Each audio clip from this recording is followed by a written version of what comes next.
Hi friends, ಇವತ್ತು ಹೀರೆಕಾಯಿ ಬೋಂಡ ಮಾಡೋಣ. ಹೀರೆಕಾಯಿ ಬೋಂಡನ ಈ ರೀತಿ ಮಾಡೋದ್ರಿಂದ ಸ್ವಲ್ಪ ಟೇಸ್ಟು ತುಂಬ ಚೆನ್ನಾಗಿರುತ್ತೆ.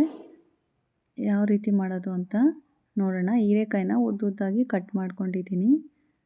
ಸೊ ನಾರ್ಮಲಾಗಿ ಹೀರೆಕಾಯಿ ಬೋಂಡ ಮಾಡಿದಾಗ ಸಪ್ಪೆ ಸಪ್ಪೆ ಇರುತ್ತೆ. ಸ್ವಲ್ಪ ಮಸಾಲೆನ ಆ್ಯಡ್ ಮಾಡಿ ನಾವು ಹೀರೆಕಾಯಿ ಬೋಂಡ ಮಾಡಿದರೆ ಸ್ವಲ್ಪ ಟೇಸ್ಟಿಯಾಗಿ ಬರುತ್ತೆ. ಹೀರೆಕಾಯಿ ಬೋಂಡ ತಿನ್ಲಿಕ್ಕೆ ಚೆನ್ನಾಗಿರುತ್ತೆ. ಹೇಗೆ ಮಾಡೋದು ಅಂತ ನೋಡೋಣ. ಮೊದಲು ನಾನು ಒಂದು ಕಪ್ಪಲ್ಲಿ ಕಡಲೆ ಹಿಟ್ಟು ತೊಗೊತಿದ್ದೀನಿ, ಹುರ್ಗಡಲೆ ಹಿಟ್ಟು, ಬೋಂಡ ಮಾಡೋ ಹಿಟ್ಟು.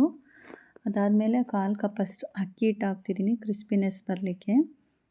ಅದಾದಮೇಲೆ ಉಪ್ಪು, ಸ್ವಲ್ಪ ಸೋಡಾ, ಅಜ್ವಾನ ಅಥವಾ ಚಿಕ್ಕ ಜೀರಿಗೆ ಹಾಕ್ತಿದ್ದೀನಿ, ಖಾರದ ಪುಡಿ, ಜೀರಾ ಪುಡಿ ಮತ್ತು ಮೆಣಸಿನ ಪುಡಿ ಇದಿಷ್ಟು ಹಾಕ್ತಿದ್ದೀನಿ. ಸ್ವಲ್ಪ ಗರಂ ಮಸಾಲ ಕೂಡ ಇದಕ್ಕೆ ಆ್ಯಡ್ ಮಾಡ್ತಾಯಿದ್ದೀನಿ.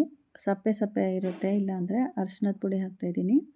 ಹಿಟ್ಟಿಗೆ ಇದೆಲ್ಲ ಮಿಕ್ಸ್ ಮಾಡ್ಕೊಳ್ಳೋದ್ರಿಂದ ಕರ್ಬೇವಿನ ಸೊಪ್ಪು ಮತ್ತು ಕೊತ್ತಂಬರಿ ಸೊಪ್ಪು ಕೂಡ ಆ್ಯಡ್ ಮಾಡ್ಕೊತಾ ಇದ್ದೀನಿ. ಇದೆಲ್ಲ ಆ್ಯಡ್ ಮಾಡ್ಕೊಳ್ಳೋದ್ರಿಂದ ನಮಗೆ ಹೀರೆಕಾಯಿ ಬೋಂಡ ತಿನ್ನಬೇಕಾದ್ರೆ ಒಂಥರ ಸಪ್ಪೆ ಸಪ್ಪೆ ಟೇಸ್ಟ್ ಇರೋಲ್ಲ, ತುಂಬ ಡಿಫ್ರೆಂಟಾಗಿ ಟೇಸ್ಟ್ ಇರುತ್ತೆ. ಹೀರೆಕಾಯಿ ಬೋಂಡ ಇನ್ನೂ ಸ್ವಲ್ಪ ಟೇಸ್ಟ್ ಜಾಸ್ತಿ ಕೊಡುತ್ತೆ. ಈ ರೀತಿ ಎಲ್ಲ ಮಸಾಲೆ ನಾವು ಹಿಟ್ಟಿಗೆ ಹಾಕ್ಕೊಂಡು ಬೋಂಡ ಹಿಟ್ಟಿನ ಹದಕ್ಕೆ ನಾವು ಮೊದಲು ಇದನ್ನು ಕಲಸಿ ಇಟ್ಟರೆ ಸ್ವಲ್ಪ ಹೊತ್ತು ಇಟ್ಬಿಟ್ಟು ಆಮೇಲೆ ಬೋಂಡ ಮಾಡಿದ್ರೆ ತುಂಬ ಚೆನ್ನಾಗಿ ಬರುತ್ತೆ ಹಿಟ್ಟು ನೆನೆಲಿಕ್ಕಿಟ್ರೆ. ಸೊ ನೋಡಿ, ಈ ರೀತಿ ಕಲಿಸ್ಬಿಟ್ಟು ಫಸ್ಟ್ ಸ್ವಲ್ಪ ಸ್ವಲ್ಪನೇ ನೀರು ಹಾಕ್ಕೊಂಡು ಕಲಸಿದ್ರೆ ಗಂಟಾಗಲ್ಲ ಅದು. ನೋಡಿ, ಹೀರೆಕಾಯಿನ ಮೇಲ್ಗಡೆ ಅದು ಇರುತ್ತಲ್ಲ ಅದು ಮಾತ್ರ ತೆಗಿಬೇಕು. ಮುಳ್ಳು ಥರ ಇರುತ್ತಲ್ಲ ಅದನ್ನು ಮಾತ್ರ ನಾವು ತೆಕ್ಕೊಂಬಿಡ್ಬೇಕು. ಫುಲ್ ಎರಿಯಕ್ಕೆ ಹೋಗ್ಬಾರ್ದು ಹೀರೆಕಾಯಿನ. ಆ ಮುಳ್ಳು ಟೈಪ್ ಇರುತ್ತಲ್ಲ ಅದನ್ನು ಮಾತ್ರ ಸಿಪ್ಪೆ ತೆಗಿಯೋದ್ರಲ್ಲಿ ತೆಕ್ಕೊಂಡ್ರೆ ಸಾಕಾಗುತ್ತೆ. ಹೀರೆಕಾಯಿ ಬೋಂಡನ ರೌಂಡಾಗಿ ಕೂಡ ಗಾಲಿ ಥರನೂ ಕಟ್ ಮಾಡಿ ಮಾಡ್ತಾರೆ. ಸೊ ಈ ಥರನೂ ಮಾಡ್ಬೋದು, ಚೆನ್ನಾಗಿರುತ್ತೆ. ಬಟ್ ಸ್ವಲ್ಪ ದಪ್ಪನಾಗೆ ಕಟ್ ಮಾಡ್ಕೊಬೇಕು. ತುಂಬ ತೆಳ್ಳಗೆ ಕಟ್ ಮಾಡಿಕೊಂಡ್ರೆ ಬೆಂದಾಗ ಅದು ಬಾಯಿಗೆ ಸಿಗೋದಿಲ್ಲ. ಎಳೆ ಹೀರೆಕಾಯಿ ತೊಗೊಂಡ್ರೆ ತುಂಬ ಚೆನ್ನಾಗಿರುತ್ತೆ ತಿನ್ನೋಕ್ಕೆ ಬೋಂಡ. ತುಂಬ ಬಲ್ತಿರಬಾರ್ದು ಹೀರೆಕಾಯಿ. ನೋಡಿ, ಇದರಲ್ಲಿ 3 ಭಾಗ ಮಾತ್ರ ಮಾಡ್ತೀನಿ ನಾನು. ಸ್ವಲ್ಪ ದಪ್ಪ ಇದ್ದರೆ ಚೆನ್ನಾಗಿರುತ್ತೆ, ಇಲ್ಲಾಂದರೆ ನಮಗೆ ಬೋಂಡ ಹಾಕಲಿಕ್ಕೆ ಅದು ಬರೋದಿಲ್ಲ. ಈ ರೀತಿ ಒಂದು ಹೀರೆಕಾಯಿ ತೊಗೊಂಡಿದ್ದೀನಿ. ಎಲ್ಲ ಹೀರೆಕಾಯಿನೂ ಈ ರೀತಿ ಉದ್ದುದ್ದವಾಗಿ ಕಟ್ ಮಾಡ್ಕೊತಾ ಇದ್ದೀನಿ.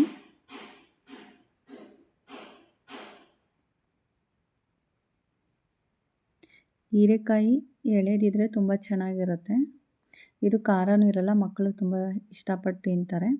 ಹೀರೆಕಾಯಿದು ಬೋಂಡ ಇನ್ನೂ ಟೇಸ್ಟ್ ಬರಬೇಕಂದ್ರೆ, ಹೀರೆಕಾಯಿ ಸಪ್ಪೆ ಸಪ್ಪೆ ಅನ್ನಿಸ್ಬಾರ್ದು ಅಂದರೆ ಹೀರೆಕಾಯಿಗೆ ಈ ರೀತಿ ಫಸ್ಟಿಗೆ ಸ್ವಲ್ಪ ಉಪ್ಪು ಮತ್ತು ಖಾರದ ಪುಡಿ ಹಾಕಿ ನೀಟಾಗಿ ಅದಕ್ಕೆ ಕಲಿಸ್ಕೊಂಬಿಟ್ರೆ ನಮಗೆ ಹೀರೆಕಾಯಿ ಬೋಂಡ ಮಾಡಿದಾಗ ಹೀರೆಕಾಯಿ ಸಪ್ಪೆ ಅನಿಸಲ್ಲ.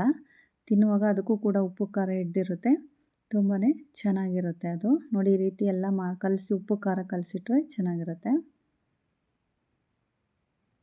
ಎಣ್ಣೆ ಕಾದ್ಮೇಲೆ ನೀಟಾಗಿ ಬೋಂಡ ಹೇಗೆ ಬಿಡ್ತೀವೋ ಆಗಿಬಿಟ್ಟು, ಅಂದರೆ ಮೀಡಿಯಮ್ ಫ್ಲೇಮಲ್ಲೇ ಇದನ್ನು ಮಾಡ್ಕೊಬೇಕು. ಯಾಕಂದರೆ ಹೀರೆಕಾಯಿ ಒಳಗಡೆ ಬೇಯಬೇಕಲ್ಲ, ಹಾಗಾಗಿ ಹೈ ಫ್ಲೇಮಲ್ಲಿಟ್ಟರೆ ಹೊರಗಡೆ ಹಿಟ್ಟು ಬೆಂದೋಗಿರುತ್ತೆ, ಒಳಗಡೆ ಚೆನ್ನಾಗಿ ಬೆಂದಿರೋದಿಲ್ಲ ಹೀರೆಕಾಯಿ. ಸೊ ಹಾಗಾಗಿ ಮೀಡಿಯಮ್ ಫ್ಲೇಮಲ್ಲೇ ನಾವು ಹೀರೆಕಾಯಿ ಬೋಂಡನ ಮಾಡಿಕೊಂಡು ಬೇಯಿಸ್ಕೊಂಡು ಕೆಂಪಾದಮೇಲೆ ತಗೊಂಡ್ರೆ ನಮಗೆ ಹೀರೆಕಾಯಿ ಬೋಂಡ ರೆಡಿಯಾಗುತ್ತೆ. ಈ ರೀತಿ ಹೀರೆಕಾಯಿ ಬೋಂಡ ಮಾಡಿದ್ರೆ ಸ್ವಲ್ಪ ಟೇಸ್ಟಿಯಾಗಿರುತ್ತೆ. ನಾರ್ಮಲಾಗಿ ಹೀರೆಕಾಯಿ ಬೋಂಡ ಮಾಡಿದರೆ ಅದು ಸಪ್ಪೆ ಸಪ್ಪೆ ಅನ್ನಿಸ್ತಾ ಇರುತ್ತೆ. ಈ ಥರ ಮಾಡಿಕೊಂಡ್ರೆ ಬರೀ ಹೀರೆಕಾಯಿ ಬೋಂಡನೇ ತಿನ್ಬೋದು, ಅಷ್ಟು ಚೆನ್ನಾಗಿರುತ್ತೆ ಹೀರೆಕಾಯಿ ಬೋಂಡ. ಒಂದ್ಸಲ ಟ್ರೈ ಮಾಡಿ ಮನೆಯಲ್ಲಿ. ನಿಧಾನಕ್ಕೆ ಬೋಂಡ ಬಿಟ್ಬಿಟ್ಟು ಕ್ರಿಸ್ಪಿ ಆದಮೇಲೆ ತೆಗೆದ್ರೆ ನಮಗೆ ಹೀರೆಕಾಯಿ ಬೋಂಡ ರೆಡಿ ಆಯಿತು.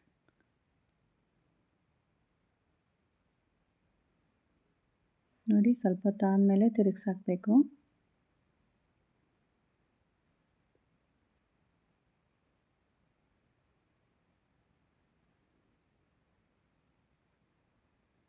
ಈ ರೀತಿ ಕೆಂಪಗಾಗಿದ್ದರೆ ಒಳಗಡೆ ನೀಟಾಗಿ ಬೆಂದಿರುತ್ತೆ ಮತ್ತು ಕ್ರಿಸ್ಪಿಯಾಗೂ ಬರುತ್ತೆ ಹೀರೆಕಾಯಿ ಬೋಂಡ. ಅಕ್ಕಿ ಹಿಟ್ಟು ಹಾಕಿದ್ದೀವಲ್ಲ, ಅದರಿಂದ ಸ್ವಲ್ಪ ಕ್ರಿಸ್ಪಿಯಾಗಿರುತ್ತೆ,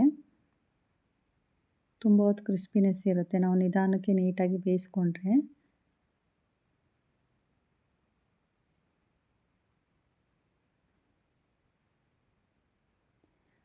ತರಕಾರಿ ಮಕ್ಕಳುಗಳು ತಿನ್ನಲ್ಲ ಅಲ್ವಾ, ಈ ರೀತಿ ಬೋಂಡಗಳು ಮಾಡಿಕೊಟ್ಟು ಅಂದರೆ ತರಕಾರಿನ ಅವ್ರಿಗೆ ತಿನ್ನಿಸ್ಬಿಡ್ಬೋದು, ಈಸಿಯಾಗಿ ತಿಂತಾರೆ.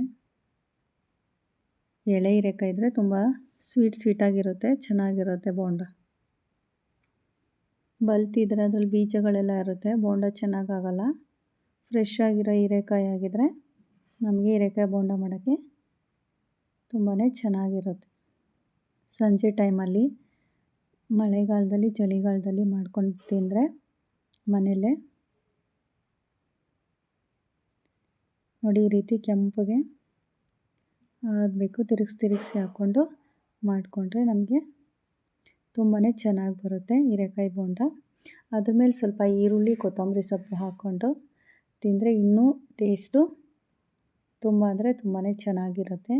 ಒಂದು ಸಲ ಟ್ರೈ ಮಾಡಿ ಮನೆಯಲ್ಲಿ. ಇದ್ರ ಮೇಲೆ ಈರುಳ್ಳಿ ಮತ್ತು ಮೆಣಸಿನ್ಕಾಯಿನ ಸ್ವಲ್ಪ ಮಧ್ಯದಲ್ಲಿ ಕಟ್ ಮಾಡ್ಕೊಂಡು ಕೂಡ ಹಾಕ್ಕೊಂಡು ಹಾಗೆ ತಿನ್ಬೋದು. ಉಪ್ಪು ಖಾರ ಎಲ್ಲ ತುಂಬ ಚೆನ್ನಾಗಿ ಹಿಡ್ದಿರುತ್ತೆ. ಒಂದು ಸಲ ಮಾಡಿ ನೋಡಿ. Thank you.